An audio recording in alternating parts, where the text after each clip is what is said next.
Let's talk about President-elect Obama and what it means in terms of new cabinet and so forth.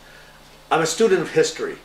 This is very interesting to me. All right, this man is secure inside his own skin, inside his own skull. He's secure, which means he can put fabulous talent to work in the White House and in the cabinet and not feel shown up.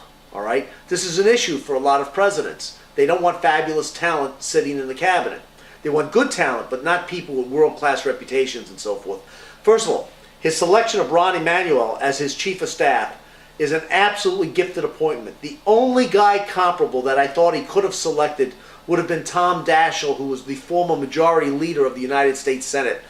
Emanuel may be even a better choice because he's probably 15 to 20 years younger, therefore has more energy.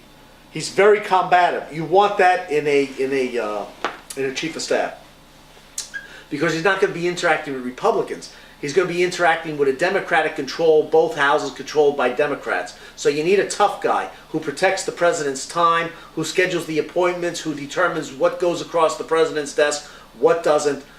In a sense, the chief of staff functions as an assistant president. And this choice is absolutely brilliant because Rahm Emanuel was probably number 3 or number 4 in the House. He was in charge of getting all the House Democrats and Democrat potential House members elected to the Congress on the House side.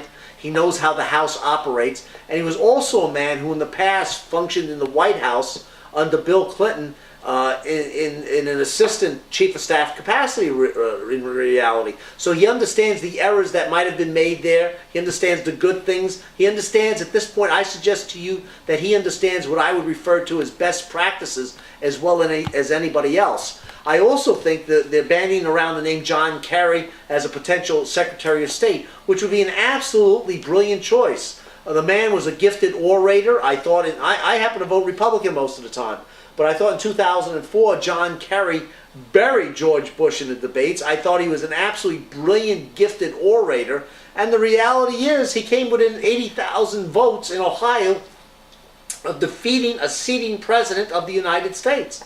What a wonderful choice. If he can get Paul Volcker to come in as Treasury Secretary or someone of that level, Paul Volcker to me would be number 1. He used to be head of the Federal Reserve under Jimmy Carter.